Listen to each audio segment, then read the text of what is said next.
Louvado seja o nosso Senhor Jesus Cristo. Queridos alunos e alunas do curso de Teologia Trinitária, vamos nos preparar para mais uma aula. Estamos chegando ao final do nosso curso. Por isso devemos invocar o Espírito de Deus, que Ele nos ajude a terminar de modo conveniente o que começamos. Em nome do Pai, do Filho e do Espírito Santo. Amém. Vinde, Espírito Santo, enchei os corações dos vossos fiéis e acendei neles o fogo do vosso amor. Enviai o vosso Espírito e tudo será criado e renovareis a face da terra. Oremos, ó Deus que instruíste os corações dos vossos fiéis com a luz do Espírito Santo, fazei que apreciemos retamente todas as coisas, segundo o mesmo Espírito, e gozemos sempre de sua consolação. Por Cristo Senhor nosso. Amém. Nossa Senhora de Guadalupe, rogai por nós. Em nome do Pai, do Filho e do Espírito Santo. Amém. Então, caríssimos irmãos e irmãs, depois de termos concluído a nossa última aula, tratando da teologia trinitária em Karl Rahner, hoje vamos começar essa nossa aula falando da teologia trinitária em Hans Urs von Balthasar, esse teólogo suíço que nasceu em Lucerna, uma cidade que fica no centro da Suíça, em 1905. Nessa mesma cidade se encontra o seu corpo, que pode ser visitado por todos no cemitério de uma famosa igreja no centro da cidade. Trata-se de uma mente brilhante. O grande teólogo Henri de Lubac, que o encontrou em Lyon, na França, afirmou que ele era possivelmente um dos homens mais inteligentes, mais cultos que ele conheceu ao longo de toda a vida. Depois de estudar em escolas católicas na Suíça e também na Áustria, ainda muito jovem, obteve a licença em literatura alemã. Entrou para as fileiras dos jesuítas e acabou sendo ordenado sacerdote em 1936. Como sabemos, como jesuíta, ele teve a oportunidade de prolongar os seus estudos em diversos lugares. Foi capelão de estudantes em Basileia, cidade suíça. E em 1948 acabou fundando, junto com uma mística suíça, uma médica casada chamada Adrienne von Speyr, um instituto secular, que nós poderíamos traduzir como o título dele, o nome dele, como Comunidade de São João. Essa amizade com Adrienne von Speyr vai influenciar muito a sua teologia. Vai influenciar muito, vamos assim dizer, o núcleo da sua teologia. Ela é uma mística e ele vai anotar na cabeceira da sua cama, enquanto ela está, por assim dizer, num estado às vezes até estático, de êxtase, tudo o que ela vai dizendo. Vai dizendo sobre o Evangelho de São João, sobre Cristo crucificado, sobre a Trindade, sobre a descida de Jesus à mansão dos mortos. E tudo isso vai ser anotado por von Balthasar e ele vai colher um certo benefício disso. Isso vai enriquecer a sua reflexão teológica. E ele vai, evidentemente, culto como era e como a mente teológica peculiar, ele vai sistematizar essa experiência mística ao longo da sua obra. Ele nunca foi professor universitário por opção, pois ele desejava dedicar-se mais à reflexão e aos escritos. Deu algumas conferências em vários lugares, fundou também, junto com Ratzinger e Lubac, a revista Communio, depois que a revista Concilium tomou uma certa direção de contestação do magistério, da tradição teológica,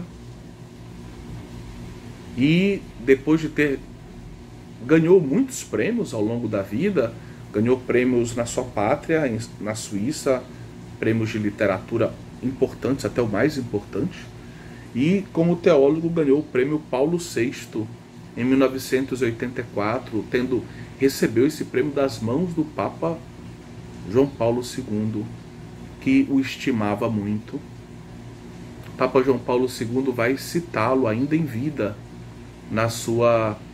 no seu documento Mulieris Dignitatem. Da mesma forma, era muito amigo do cardeal Ratzinger, que o chamou como colaborador em diversas ações da Congregação para a Doutrina da Fé. Em 1988 foi nomeado então cardeal, mas pouquíssimos dias antes de receber o barrete cardinalício, von Balthasar morreu. Dentre as suas inumeráveis obras, aqui eu gostaria de remeter um pouquinho também à nossa aula sobre a Cristologia de von Balthasar, no curso de Cristologia. A gente pode, inumeráveis obras, não foi um uso, vamos dizer, irresponsável do termo, foi um uso correto, porque von Balthasar deixou uma biblioteca impressionante de obras escritas por ele. É impressionante.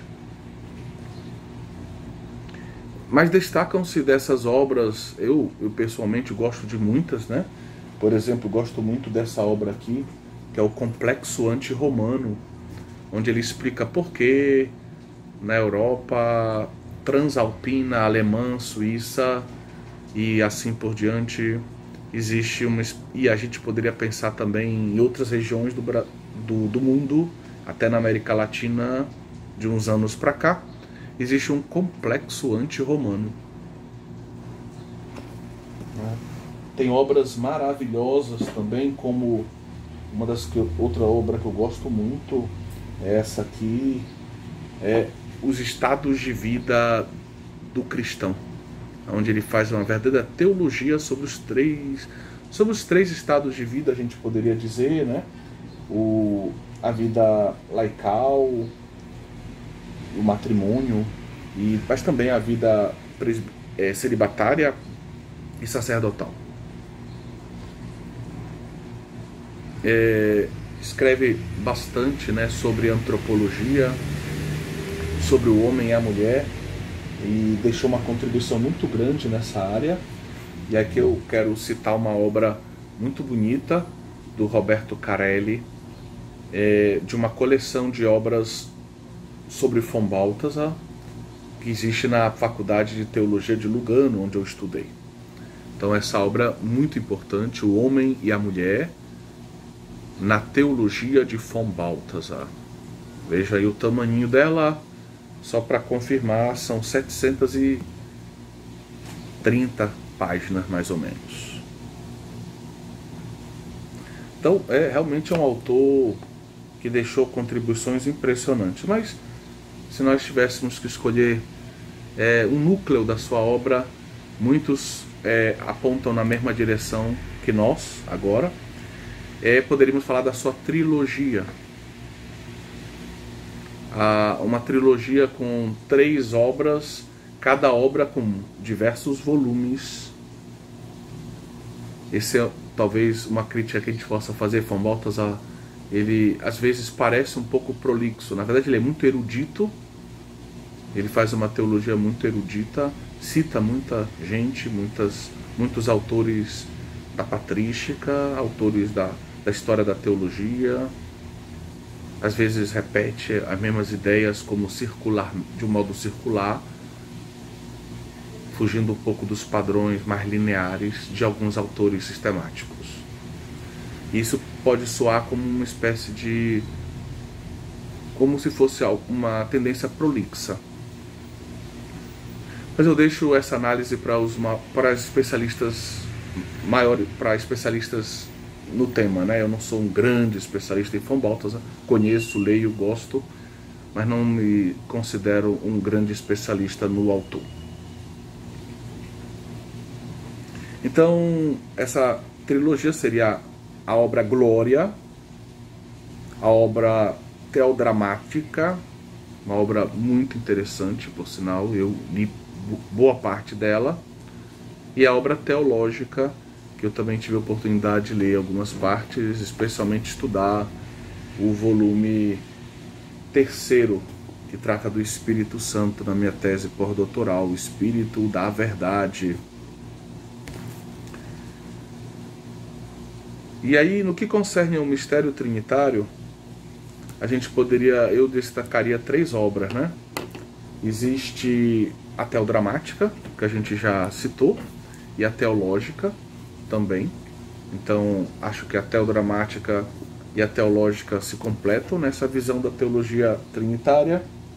Mas a gente poderia citar também uma outra pequena coleção de obras, que são os escritos teológicos de von Balthasar, e que tem algumas obras como essa, por exemplo, o Espírito Criador, Spiritus Creator, certo? Que é uma obra realmente muito interessante. Tem o Verbum Caro, que é mais sobre a encarnação do Verbo, Sponsa Verbi, sobre a Igreja, e Spiritus Creator. Sponso,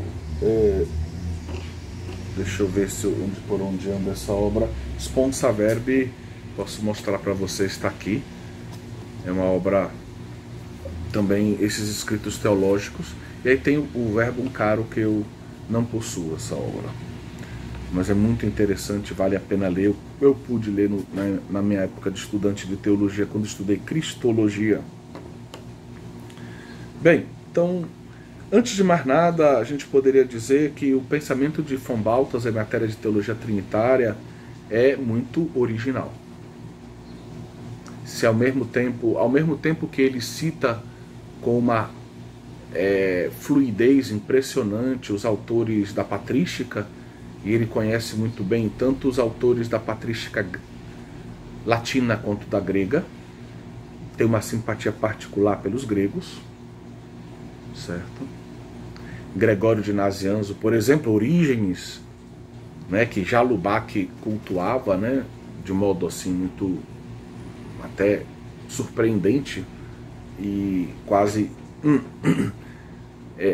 esquecendo os limites de algumas das suas posições teológicas.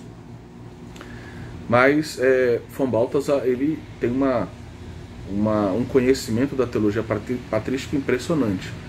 Eu tive a oportunidade de ler também uma obra que ele escreveu ainda, acho que ainda nem era, talvez nem fosse padre, e é onde ele traduz, né, Santo Agostinho, né, alguns trechos de Santo Agostinho, do alemão para o francês, salvo engano. Pode ter sido o contrário, mas eu acho que foi do alemão para o francês. Então ele faz uma coletânea de textos que até então não tinham sido traduzidos para o francês, ou vice-versa. Bom, posso estar enganado. Então o homem que conhece bem o latim, conhece bem o grego, e conhece bem os padres, conhece bem os autores medievais, menos, mas conhece muito bem. Como a gente vai ver em matéria trinitária, tem um autor que vai influenciá-lo bastante, que é Ricardo de São Vítor. Toda a teologia trinitária baseada no tema do amor, do ágape de São João.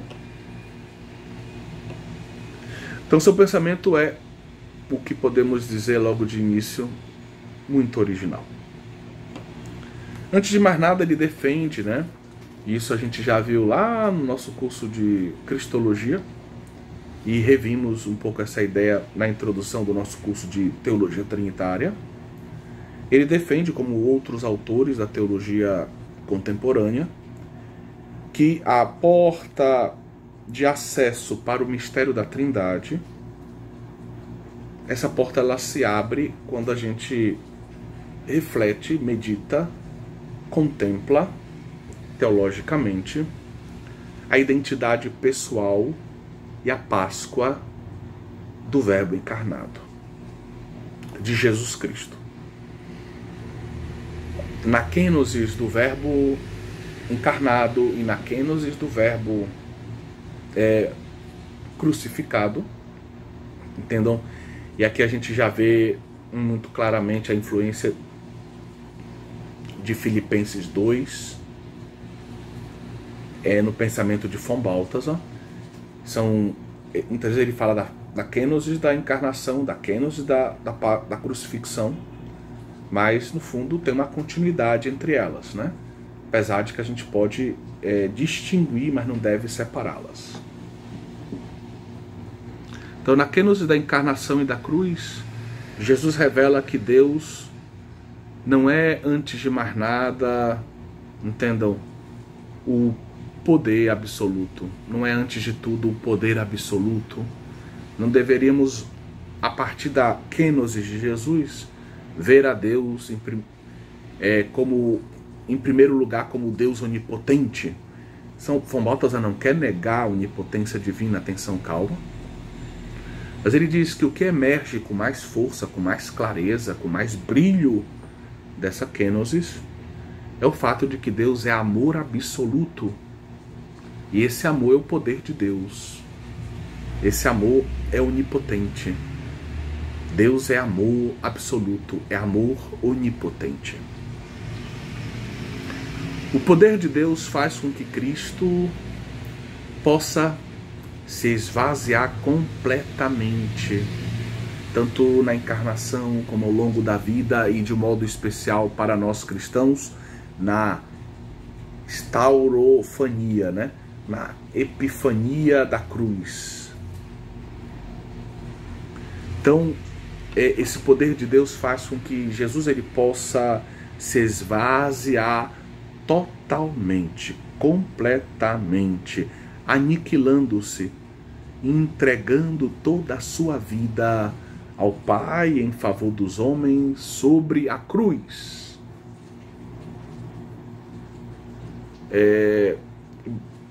Batista Mondin afirma que para von Balthasar, no seu tratado sobre a Trindade, para von Balthasar, a cruz não é tanto um princípio ascético, espiritual ascético, mas é um critério teológico. Ele propõe uma teologia a partir da cruz, teologia crucis.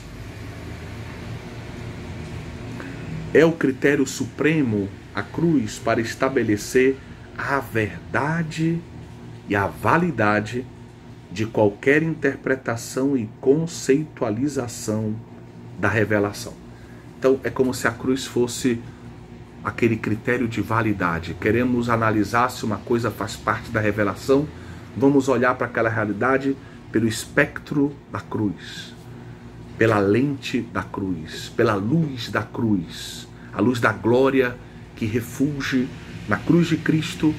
E aí você tem que entender que para von Balthasar é muito importante a teologia joanina, por dupla influência. Bom, primeiro pela sua experiência pessoal de teólogo, e depois também pela influência de Adrienne von Speyr. Ela faz um verdadeiro comentário sobre o Evangelho de São João, que está publicado aí em diversas línguas, e foi von Balthasar que colocou isso tudo por escrito. Ele funda um instituto secular, Comunidade de São João. São João é uma figura paradigmática para ele, pela experiência do amor, do ágape, certo? Então isso é muito importante a gente lembrar. Então a cruz ela seria esse prisma, essa lente pela qual a gente contempla e verifica a verdade de cada elemento dentro da economia da revelação. É verdade, não é verdade? Qual é o lugar disso? É central, é periférico ou não faz parte da revelação?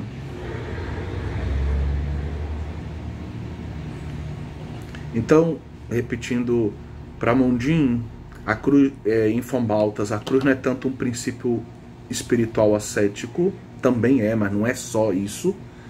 Mas a cruz é um critério teológico, um critério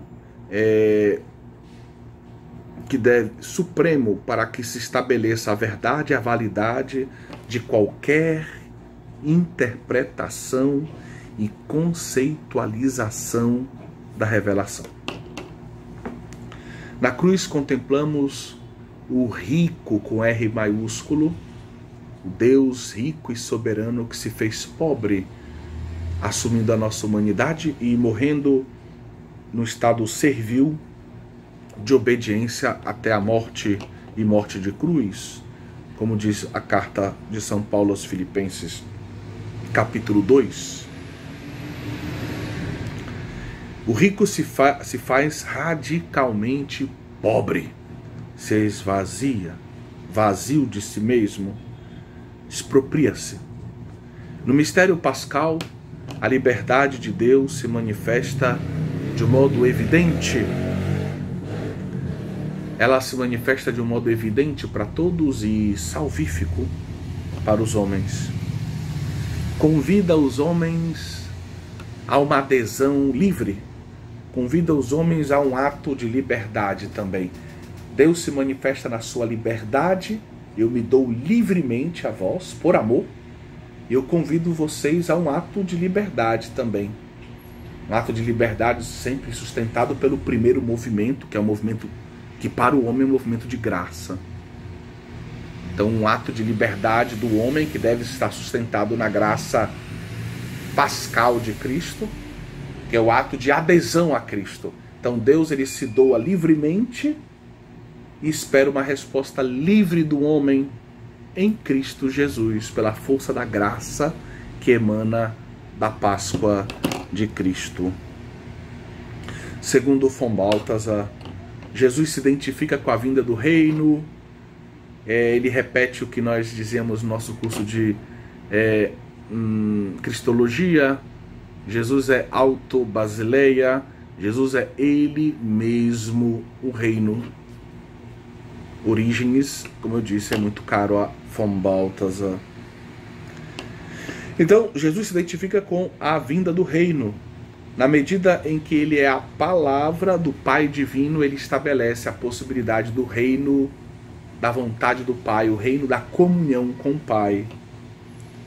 Esse reino vem ao mundo através do Filho. É o reino filial, o reino da vontade do Pai, o reino da comunhão com o Pai, é o reino dos filhos. É o reino de Deus. Esta palavra deve ser igual a Deus para que possa realmente ser dita divina. Ao contrário, não poderia dizer que fosse capaz de comunicar Deus e o seu senhorio aos homens. Essa palavra ela tem que ser capaz de levar Deus aos homens. Ela tem que ser capaz de estabelecer a ponte entre Deus e os homens. Ela tem que ser capaz de trazer o senhorio de Deus aos homens e a obediência filial dos homens a Deus. Então essa palavra ela precisa ser, por um lado, ela precisa ter a forma humana para que o homem possa acolhê-la. Então Jesus se fez homem para falar em linguagem humana. Por outro lado, ela precisa ser divina para poder comunicar Deus, para poder levar Deus aos homens. E aí a gente entra na identidade de Jesus. Ele é divino porque ele leva Deus aos homens. Ele é homem porque ele leva Deus aos homens numa linguagem humana, com a vida humana. Mas essa palavra é divina também, para poder levar Deus aos homens, para poder levar o senhorio de Deus aos homens.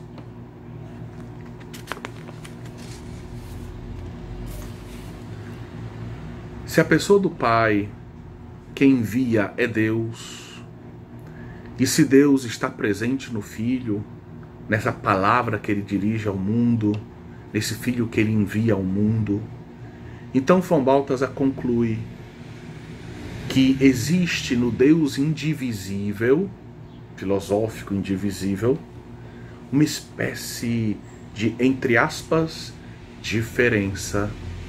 Uma diferença pessoal entre o pai e o filho. É uma diferença primordial. É a diferença entre o pai que gera e o filho que é gerado, e que é tudo o que o pai é, com exceção de pai, claro. Isso está claro à luz de tudo que nós estudamos de teologia trinitária. Se Jesus é o mediador da reconciliação, isso a gente pode dizer com muita tranquilidade, e em Von Balthasar isso também é evidente, à luz do mistério pascal, sempre a cruz e a ressurreição como caminho para a Trindade, né? Como caminho de contemplação do, digamos, de todo o conteúdo da revelação. Então, se Jesus é o mediador da reconciliação, e sendo a salvação uma obra que só Deus podia realizar, porque nós homens não poderíamos realizar a nossa própria salvação, e é por isso que Deus vem em nosso favor e envia seu Filho para nos salvar. Então essa obra é divina. Assim também, à luz disso que acabamos de dizer, a gente descobre essa verdadeira identidade de Jesus Cristo. Ele é o Filho de Deus. Ele é, digamos, o Filho de Deus. O Filho de Deus que se faz carne para poder trazer Deus aos homens na linguagem dos homens, para poder levar os homens a Deus sendo um com os homens até uma vida divina.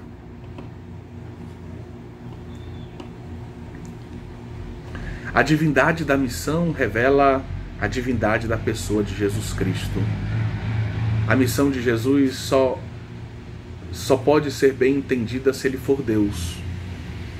Então, olhando para a missão de Jesus à luz da cruz, do que significa a cruz, salvação para os homens, obra divina, obra que só Deus poderia realizar, a gente entende que Jesus é Deus e que ali nós temos uma porta que se abre para a gente contemplar o mistério de Deus ad intra, esse mistério do Deus trinitário. Balthasar deduz a divindade do Espírito Santo da sua participação na missão divina de Cristo. Vejam que Balthasar ele segue um pouco o esquema dos orientais. Ele parte da trindade econômica e vai buscar a trindade imanente. Então Balthasar deduz a divindade do Espírito Santo da sua participação à missão divina do Cristo. Como a natureza da missão do Cristo é divina e o Espírito Santo participa dela intimamente, então Von Balthasar começa a deduzir daí. Então esse Espírito Santo deve ser Deus também.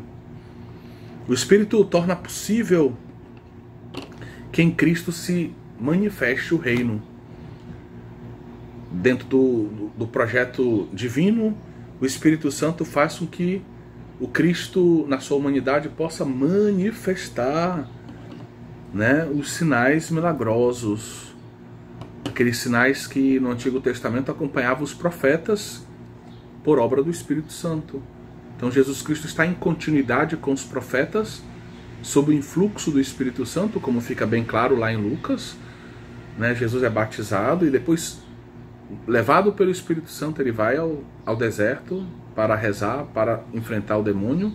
Depois, guiado pelo Espírito Santo, Jesus continua a sua missão do anúncio do reino. Está ali nos primeiros capítulos do Evangelho de Lucas. Então os sinais milagrosos, eles seriam de certa forma sinais de um munus profético. Diriam que o reino está o reino chegou, que é esse homem que está anunciando, não apenas é um profeta, mas é mais do que um profeta no fundo. Tanto que as pessoas elas respondiam, né?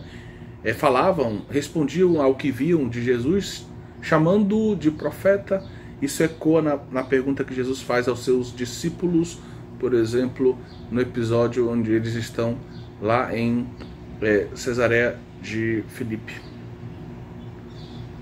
Quem dizem os homens que eu sou? E as respostas são todas na ordem profética. Um profeta, João Batista, Elias, um outro profeta e assim por diante. Certo? Então, o Espírito Santo participa da missão divina de Cristo e, portanto, Von Balthasar vai deduzindo daí que ele também é Deus. No Espírito Santo, Jesus, o Filho, revela o Pai e o Pai revela o Filho. Como fica claro lá em Mateus 11, 27. Com a presença do Espírito, o Pai fala e diz lá no batismo, eis o meu Filho. Com a presença do Espírito, o Pai diz lá na transfiguração, eis o meu Filho, escutai-o. Então, vejam. Por outro lado, é sob o poder do Espírito que o Filho revela o Pai. Vai falando do Pai também. Então, Balthasar chama o Espírito Santo de o desconhecido. Aqui tem toda uma influência também do apofatismo oriental, como Dionísio Areopagita e outros autores, Gregório de Nazianzo também. Balthasar chama o Espírito Santo de o desconhecido, na medida em que parece agir de um modo desinteressado. Ele parece não estar querendo tanto falar de si mesmo ou revelar a si mesmo, mas ele está interessado em revelar o Filho, em nos colocar em comunhão com o Filho, revelar o Filho no Filho. E nos revelando o Filho, nos fazendo estar em comunhão com o Filho, ele vai nos conduzindo também no Filho, na direção do Pai, para o Pai. Vai nos fazendo viver como discípulos de Jesus, imitadores de Jesus, e assim filhos do Pai, para a honra e glória do Pai. Então, na sua renúncia a si mesmo, nesse aspecto, entre aspas, de desinteressado, daquele que parece não querer se colocar em primeiro plano, não querer revelar tanto a si mesmo, mas querer revelar o Filho e no Filho o Pai. Na sua renúncia a si mesmo, o Espírito Santo se revela como espírito de amor. Não é próprio do amor esquecer-se de si mesmo, não é próprio do amor expropriar-se de si mesmo, não é próprio do amor fazer o dom de si. Então ele é chamado espírito de amor. Ele liga na Trindade imanente. Von Balthasar não é que ele use tanto essa expressão, é haneriana, como a gente sabe, e Von Balthasar e Hahner tinham diversos atritos em matéria teológica, inclusive em matéria trinitária. Então, eu estou explicando o pensamento de Von Balthasar, então faço recurso a essa categoria que talvez não seja tão cara a Von Balthasar, mas para que vocês entendam. Então, o Espírito Santo, ele liga, entre aspas, ele une, o Santo Agostinho diria um laço, e liga o Pai e o Filho e vice-versa. E se apresenta, de certo modo, como o nós divino comum. Essa ideia vai reaparecer na teologia de Ratzinger, certo? Então ele se apresenta como o nós divino comum. É como se o Espírito fosse esse laço de amor do Pai e do Filho, que o amor do Pai pelo Filho, do Filho pelo Pai, e o Espírito Santo fosse, no fundo, esse amor de comunhão das três pessoas. Como é sempre uma analogia. Como. Analogia nos diz algo que nos ajuda a entender um pouco, mas lembremos-nos que a diferença é sempre maior, porque o Espírito Santo não é só um laço, o Espírito Santo não é só um amor recíproco, o Espírito Santo é uma pessoa também. E aí está o grande desafio que nos coloca diante do mistério. Apesar de entendermos, é mistério. Então ele é o nós divino comunitário, E por isso, como ele é o nosso, é interessante, ele é efuso no nosso coração, como diz Romanos 5,5, né? O amor de Deus foi derramado nos nossos corações pelo Espírito Santo que nos foi dado. E então a presença do Espírito Santo em nós é a presença, no fundo, também do Pai e do Filho, porque ele procede do Pai e do Filho. Então a presença dele, de certa forma, vem do Pai e do Filho.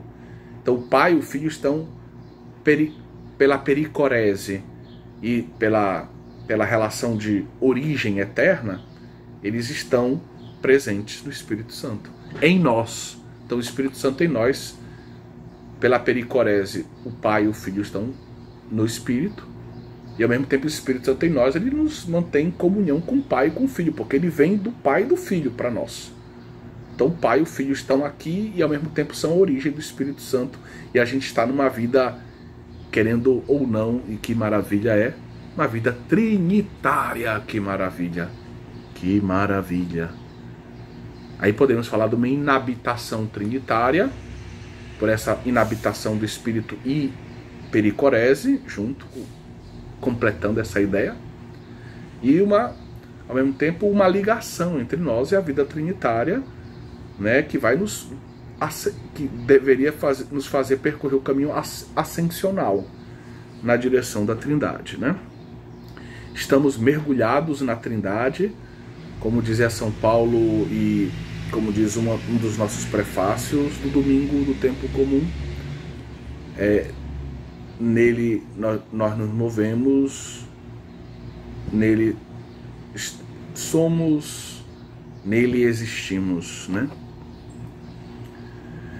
Então esse nós da Trindade, o Espírito Santo como nós lá da Trindade, como essa figura de comunhão, de um amor comunional, esse nós da Trindade, o Espírito Santo, é esse nós que é derramado no dia de Pentecostes sobre a igreja.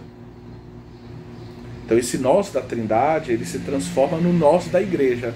É o Espírito Santo que na igreja tem o papel de ser o quê? O vivificador e o unificador. Então ele gera a comunhão da igreja, ele mantém a igreja unida a Cristo, os membros unidos entre si e a cabeça. Então ele é unificador, como se fosse a alma da igreja. É o nós da igreja. O Espírito Santo é o nós da igreja. É o que gera o nós. O nós com Jesus, o nós com os irmãos.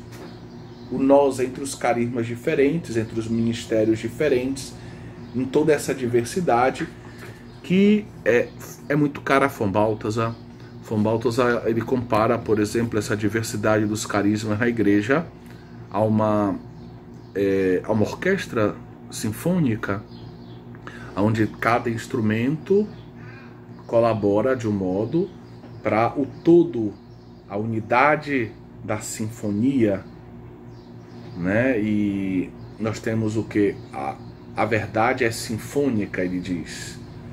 Então, a verdade teológica, ela é sinfônica, ela pode ser composta e encontrar contribuições vindas de diferentes instrumentos. A vida eclesial pode ser comparada a uma orquestra sinfônica. E o Espírito Santo seria essa comunhão. Ele distribui os dons e mantém na comunhão cada membro entre eles e os membros com Cristo, certo? E une também, claro, a vida trinitária com a vida eclesial. É o nós da Trindade que se transforma no nós da igreja. E é claro que aqui a igreja, ela é sacramento universal da salvação, Concílio Vaticano II. Então todos os homens são chamados a viver o ser igreja. Mas o Espírito Santo, ele age também para lá da fronteira da igreja. O Espírito Santo age como um vento, age de modo misterioso e age muitas vezes fora das fronteiras da igreja. Então o Espírito Santo também vai gerando um nós da humanidade. Isso é muito caro, por exemplo, o carisma dos focolares, né? a unidade do gênero humano, a unidade da humanidade, o nós da humanidade. E o Papa Francisco recentemente também escreveu uma encíclica com esse tema, com essa ideia, Fratelli Tutti, nos convidando também a olhar para toda a humanidade como com um olhar fraterno, sabendo que existe um grau de fraternidade diferente daquele que é próprio da vida eclesial, mas real, uma fraternidade real. Vamos ler aqui uma citação que se encontra no nosso manual, na página 237. Segundo, é uma citação do Michael Schulz. Foi meu professor de teologia dogmática em Lugano. Depois ele se transformou em professor de teologia em Bonn, na Alemanha. Infelizmente, tendo feito opções que o levaram para longe do exercício do sacramento da ordem, me parece que hoje ele seja professor de filosofia em Bonn também, na Alemanha. Pelo menos foi essa informação que o cardeal Gerhard Müller me deu no Rio de Janeiro no ano passado. Segundo o testemunho do Novo Testamento, porque o Michael Schulz, só um detalhe, ele fez uma tese de livre docência, ou de doutorado agora, talvez de uma coisa ou de outra, sobre a teologia trinitária de von Balthasar e de Karl Rahner, onde ele compara os dois modelos. Muito interessante. Leio de novo então. Segundo o testemunho do Novo Testamento, no único Deus devem se distinguir Pai, Filho e Espírito Santo, a triunidade. A missão do Filho revela a sua processão do Pai. Isso já Agostinho diz isso, e São Tomás o diz de um modo ainda mais claro. Antes de todos os tempos, a missão do Espírito Santo, que serve à missão do Filho encarnado, revela a sua processão do Pai e, explicitamente depois da Páscoa, do Filho também. Então, e essa é a ideia do filioque. O Espírito é o nós do Pai e do Filho. O Pai seria o eu que vai se dar totalmente ao Filho. O Filho é o tu, que recebe tudo que é do Pai. E o nós seria o Espírito Santo.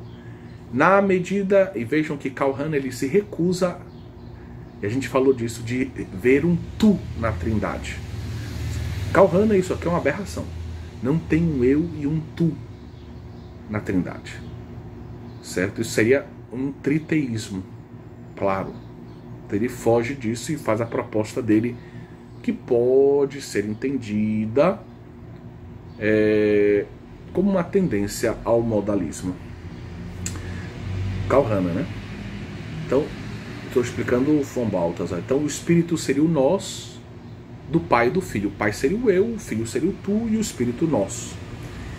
Na medida em que as pessoas divinas surgem, as processões, a geração eterna e a expiração eterna, e subsistem inteiramente nas suas relações recíprocas, elas são o único Deus. Então, o pensamento de von Balthasar é muito interessante. Tem, talvez, alguns limites, como a gente vai ponderar mais adiante, mas é muito original, muito interessante. Outra tese cara a von Balthasar... Só um momentinho. Outra tese cara a von Balthasar é aquela que propõe que nas missões ad extra da Trindade existiria uma espécie de inversão trinitária. Que termo que nos deixa, né, perplexos. Inversão trinitária? Von Balthasar, ele defende, eu vou tentar primeiro explicar de modo muito simples, que nas missões do Filho e do Espírito Santo tem uma inversão. É o contrário daquilo que a gente vê nas processões na vida intratrinitária. Na vida intratrinitária, então, o Pai gera eternamente o Filho, e o Pai e o Filho sopram juntos o Espírito Santo. Tá? Ok? Ok. nas missões, na vida adextra da Trindade, na Trindade econômica, diria Karl Rahner. Segundo von Balthasar, existe uma inversão. Por quê? Porque o que nós dizemos no credo, creio em Jesus Cristo, seu único Filho, que nasceu da Virgem Maria. Nasceu da Virgem Maria, mas por obra, por graça do Espírito Santo. Então, houve uma ação do Espírito Santo, como a Anunciação deixa isso claro, para que o Filho pudesse se encarnar. Então, a encarnação do Verbo foi precedida, segundo von Balthasar, por uma ação do Espírito Santo. Então, na verdade, nós temos o Pai que envia, o Espírito Santo que vai realizar a vontade do Pai, e do Pai e do Espírito Santo, o Filho, que se encarna. Então, para ele, aqui haveria uma inversão. Não é, em primeiro lugar, o Espírito Santo que procede do Filho, do Pai e do Filho, mas o Filho que se encarna pelo querer do Pai e pela ação do Espírito Santo. Então ele defende na encarnação uma inversão. Aí depois da cruz, sim.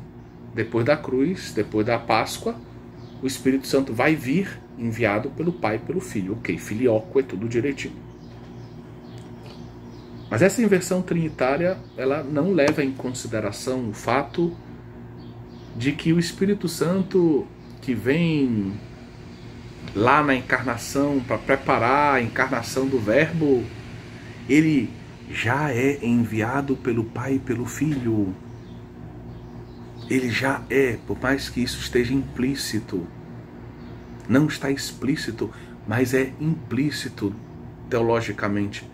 O Espírito Santo sempre é enviado pelo Pai e pelo Filho. Não existe uma diferença antes e depois. Antes o Espírito Santo era enviado só pelo Pai e depois pelo Pai e pelo Filho. Não, o Espírito Santo sempre foi enviado pelo Pai e pelo Filho na história. Por quê? Porque a ação dele na história é um prolongamento de quem ele é na Trindade. Ele procede na Trindade do Pai e do Filho, ponto. Então na história ele é enviado pelo Pai e pelo Filho, ponto. Não tem inversão trinitária. Mas von Balthasar defende essa inversão trinitária até para valorizar um pouco a figura do Espírito Santo, para quebrar um pouco os esquemas, às vezes um pouco monótonos, da teologia clássica. Eu, porém, recordo que é criticável a posição de von Balthasar nesse aspecto. Certo? Então, vou terminar de ler aqui o que temos no nosso manual. Enquanto na Trindade, vou falar de novo o que eu tentei explicar de modo mais simples, né? Enquanto na Trindade imanente, nas processões ad intra, há uma prioridade do Filho em relação ao Espírito Santo, logicamente o Pai gera o Filho, depois o Pai e o Filho inspiram o Espírito Santo. No que concerne às missões e fundamentalmente a encarnação, existiria uma inversão. É o Espírito Santo é que revela o Filho, o Espírito Santo é que age para que o Filho se encarne, sendo de um certo modo o seu precursor, preparando o caminho para o Filho. Então o Verbo se encarna por obra do Espírito Santo. A caridade que a Trindade oferece ao homem tem o poder de, nós sabemos, de divinizar o homem.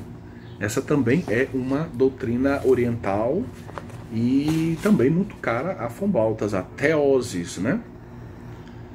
Mas aqui eu gostaria de destacar a expressão bonita que von Balthasar usa, que vale a pena a gente refletir um pouco. A caridade que a Trindade oferece ao homem tem o poder de trinitarizar o homem. Então é como se divinizar concretamente fosse trinitarizar. Porque o nosso Deus é trino. Nosso Deus é trindade. Então, divinizar o homem seria trinitarizar o homem, fazer o homem viver uma vida trinitária. Na trindade imanente, cada pessoa recebe as demais. Cada pessoa recebe e ao mesmo tempo se dá às demais e é possuída pelas demais. Esse possuída pelas demais está ligada à noção de pericorese, está presente nas demais. Certo? Às vezes Von Balthasar usa essa expressão possuída. Bom, quem não está acostumado fica com medo, né? Mas possuída seria justamente a pericorese. Esta dinâmica de dar, receber, possuir, no sentido pericorético, se chama, para Von Balthasar, ágape. É o amor divino, e ágape é sempre aquela expressão joanina que serve para falar do amor divino sobrenatural, o amor que é o amor de Deus. Não é o amor eros, nem o amor filia, né? O homem também, pela caridade, né, pelo ágape, é chamado a viver uma comunhão análoga com Deus e o próximo. Esse homem que é imagem e semelhança de Deus unitrino, e esse pensamento entra no pensamento de Karol Wojtyla, e de modo especial entra no pensamento do Papa João Paulo II, nas suas catequeses sobre a criação. Ele usa a expressão, por exemplo, communio personarum. O homem criado à imagem e semelhança de um Deus unitrino é chamado a realizar a sua existência na comunhão, porque Deus é comunhão. Então, se eu sou imagem e semelhança de um Deus comunhão, eu devo realizar a minha vida numa comunhão de pessoas. E assim como em Deus tem uma trindade, Pai, Filho e Espírito Santo, a gente poderia dizer que o homem também tem uma trindade de amores, né? Ele deve realizar uma trindade de comunhão. Comunhão com Deus e comunhão com o próximo. Deus e o próximo e eu. É o caminho da vida comunional. Comunio personarum é a realização da minha vocação humana. Certo? Então o homem também, pela caridade, o ágape, é chamado a viver uma comunhão análoga com Deus e o próximo. Ele deve amar a Deus, amar o próximo. Análoga àquela que as pessoas da Trindade vivem entre elas. O homem deve realizar uma vocação que é imagem e semelhança do ser divino.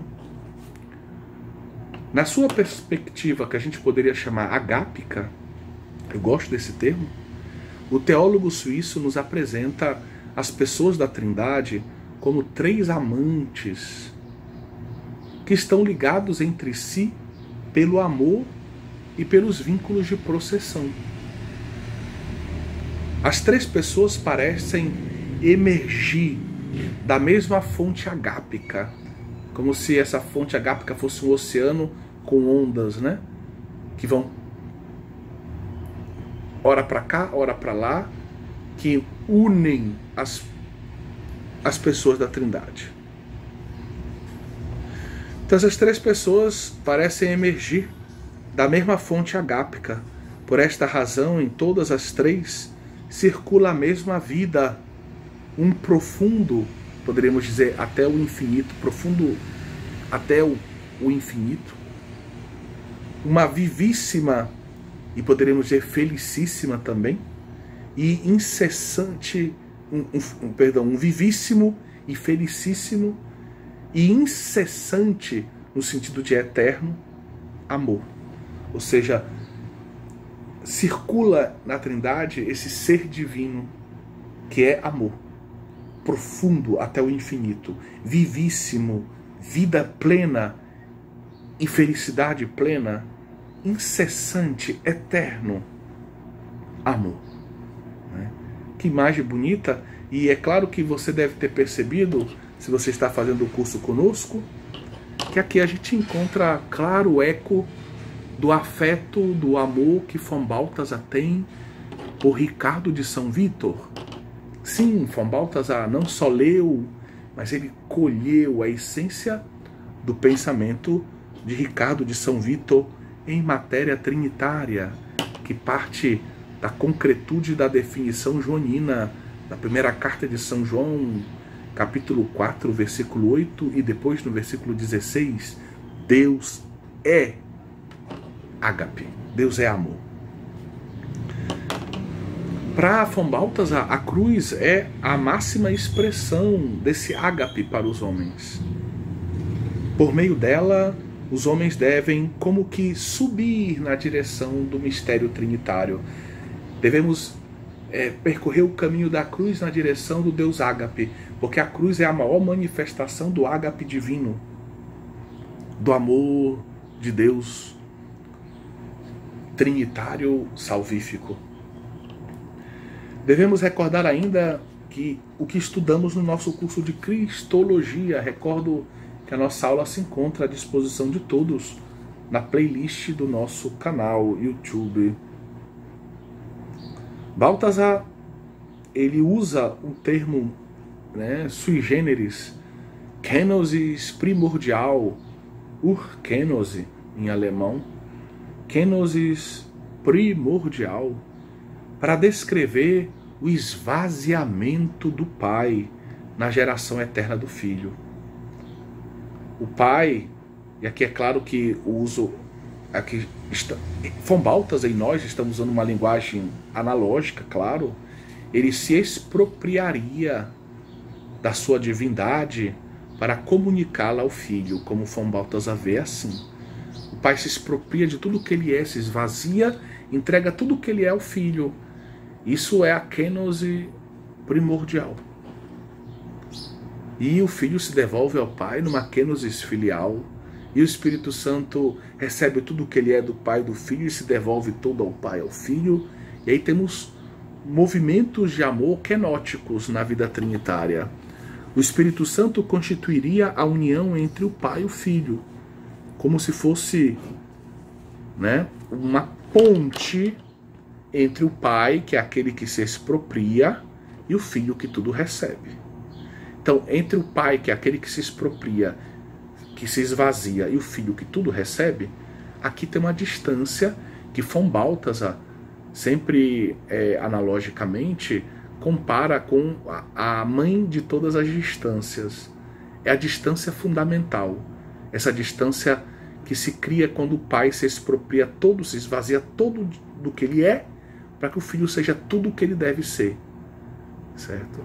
Então, essa distância aqui é infinita. E essa distância, ela é mãe, ela é fundamento de todas as outras distâncias que existem no mundo criado. Então, essa distância entre o Pai e o Filho seria a base ontológica da distância, da diferença, de todas as distâncias e diferenças que existem no mundo infinito, no mundo criado.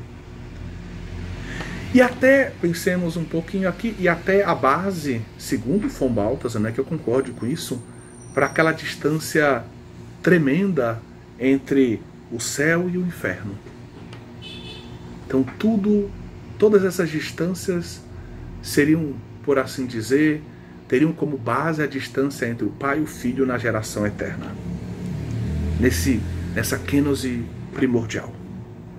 Bom, isso é uma originalidade muito grande do pensamento do Von Balthasar, que eu me reservo o direito de não concordar à luz da tradição teológica, especialmente à luz do pensamento de Santo Tomás. Mas a gente tem que respeitar. A kênose do Filho receberia a dinâmica kenótica que caracteriza... a kênose do Filho na encarnação, na cruz, especialmente na cruz, pensa aqui no caso Von Balthasar, que é a epifania mais clara dessa kênose, revelaria a dinâmica kenótica que caracteriza as processões trinitárias.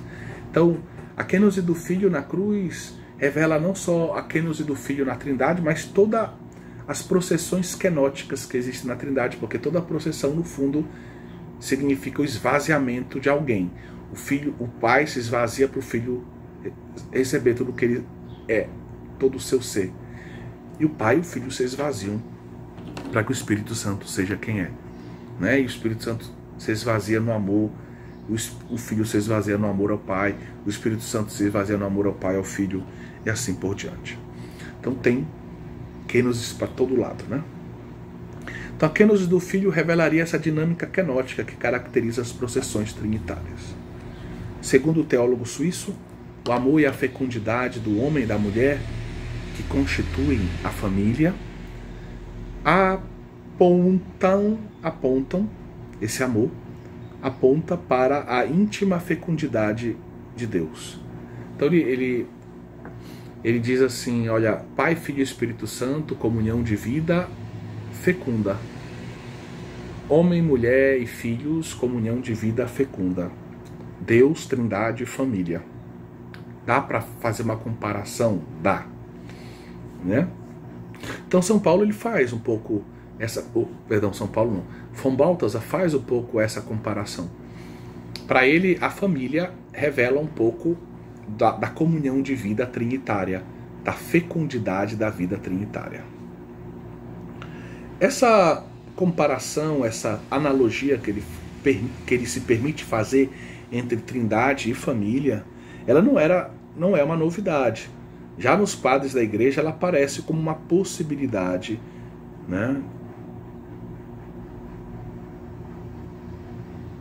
Von Balthasar, ele usa essa ideia, apesar dele reconhecer o limite da mesma. Ele diz que ela é muito pobrezinha, muito limitada e pode causar confusão. Agostinho, acho que eu falei disso para vocês quando eu tratei da Trindade. Agostinho se recusa a usar essa analogia no seu tratado sobre a Trindade, né? Essa comparação entre Trindade e família humana, mas outros autores usaram. Um exemplo foi Gregório de Nazianzo. Qual é o problema de fazer essa analogia? A gente pode apresentar em 2 pontos o problema. O primeiro é que quando a gente apresenta essa analogia, pode parecer que a unidade entre o Pai, o Filho e o Espírito Santo, ela é um produto sucessivo, da comunhão de pessoas. É como se eu tivesse, na família eu tenho um homem, depois eu tenho uma mulher, aí eles se conhecem, estão juntos. Aí depois eles têm filhos. Aí tem a comunhão entre pai, filho, entre marido, mulher e filhos. Mas essa comunhão entre marido, mulher e filhos vem depois do que o pai já era antes, a mulher já era antes, aí se conheceram, se casaram, tiveram filhos. Os filhos nascem e aí a comunhão começa com o nascimento dos filhos. A comunhão entre os 3 níveis de pai, os 3 sujeitos, pai, mãe e filho, por exemplo. Então a comunhão ela é sucessiva ao que ao que o pai e a mãe já eram, pelo menos. E o filho é que nasce já, vamos dizer, selando essa comunhão. Esse é o risco. O risco seria de que a unidade da Trindade, fazendo essa comparação, fosse uma espécie de produto sucessivo da comunhão das pessoas. Então temos o pai gera o filho, aí tem o pai e o filho, aí o pai e o filho geram o Espírito Santo. Aí pronto, agora sim, temos a comunhão sucessiva. Vem depois do Pai, vem depois do Filho, com o Espírito Santo. Não é assim, nós sabemos. Então, as 3 pessoas e uma só substância são eternas. Tudo isso é eterno. Então, o Pai é Deus, 100% Deus, sempre foi Deus. O Filho é Deus, 100% Deus, sempre foi Deus. O Espírito Santo é Deus, 100% Deus, sempre foi Deus. Certo? Então, esse é um dos riscos. O segundo risco é a gente caminhar na direção do ridículo, né? Tem o pai, tem a mãe, tem o filho. Aí vamos comparar com a Trindade. Tem o pai, tem o filho, cadê a mãe? Aí o cara vai, a mãe é o Espírito Santo, inclusive em hebraico, rua é feminino, então o princípio feminino em Deus. Peraí, o Espírito Santo é a mãe, aí vou ter um problema, porque então o Pai e o Espírito Santo geram o Filho. Entendeu o problema? Aí o outro problema, a outra tendência seria, então vamos seguir a ordem das processões. Temos o Pai, temos o Filho e temos o Espírito Santo. Como o Pai e o Filho sopram juntos o Espírito Santo, faça analogia com a família. Quem é que juntos geram um terceiro? O pai, a mãe, juntos tem um filho. Então, o filho seria como se fosse a mãe do Espírito Santo? Coloque no papel e entenda. Então, é perigosa essa comparação, essa analogia tem riscos severos. Ou de eu ver o Espírito Santo como mãe do Filho, ou de ver o Filho como mãe do Espírito Santo. Tá bom? Então, espero que você tenha entendido o risco. Vimos ao longo da história da teologia, né, da nossa teologia trinitária, que os teólogos se aproximaram do mistério da Trindade ou a partir da unidade substancial, percorrendo o caminho para definir com clareza as três pessoas, ou o contrário. Partiram, né, das três pessoas e depois buscaram refletir sobre a unidade substancial. Von Balthasar, ele tende a percorrer o caminho um pouco dos orientais. Ele tende a partir das três pessoas e das três pessoas caminhar na direção da essência. Então isso tem que ser levado em consideração. Ele percorre um caminho de tipo oriental de pensamento. Por isso, acusá-lo rapidamente de ser triteísta é injusto. Temos que deixá-lo terminar a sua reflexão. Porque, como ele parte das três pessoas, ele vai, vamos dizer, tender a concluir a sua reflexão no final. Se eu for analisá-lo pela metade, eu vou dizer, peraí, parece que ele é triteísta. Ele fala muito de três pessoas, cadê a unidade substancial? Calma, vamos ler até o final. Vamos ler toda a sua obra, que não é pequena, é extensa. Para não sermos injustos. Então, Michael Schulz, ele justamente na sua tese, onde ele compara o pensamento de von Balthasar e Karl Rahner, ele diz que von Balthasar ele tende a esse segundo modelo, o modelo do partir das três pessoas na direção da unidade substancial. Enquanto Karl Rahner faz o contrário, ele parte da unidade substancial na direção, entre aspas, das três pessoas. Com todos os problemas que possa haver nesse caminho de Karl Rahner, claro. Alguns críticos, dentre eles a gente poderia enumerar alguns Rahnerianos, afirmam que von Balthasar parece sublinhar demasiadamente, como você já deve ter entendido, as três pessoas divinas, deixando transparecer que a unidade divina, a unidade substancial, seria uma simples unificação lógica das três pessoas, certo? Eu acho injusta essa opinião, mas estou registrando aqui. Segundo estes críticos, von Balthasar defenderia um certo primado da diversidade sobre a unidade. Unidade e diversidade andam juntos. Mas eu posso começar da unidade para a diversidade ou da diversidade para unidades. Von Balthasar, metodologicamente, seguindo a linha dos orientais, começa na diversidade e vai para a unidade. Talvez seja isso que os críticos chamam de um primado da diversidade no pensamento de von Balthasar. Isto configuraria, segundo eles, claro, uma tendência teológica que poderia ser comparada ao triteísmo. Bom, na minha opinião, von Balthasar é um autor original, mas complexo, e ainda é necessário estudar mais a sua teologia trinitária. Alguns autores têm feito teses a partir da teodramática, ou a partir da teológica, ou da teodramática e da teológica, ou de alguns escritos principais. Eu citei para vocês a teodramática, a teológica e a Sponsa Verbi, o Spiritus Creator. São 3 obras muito boas sobre a teologia trinitária. Mas, muito mais ele escreveu ainda.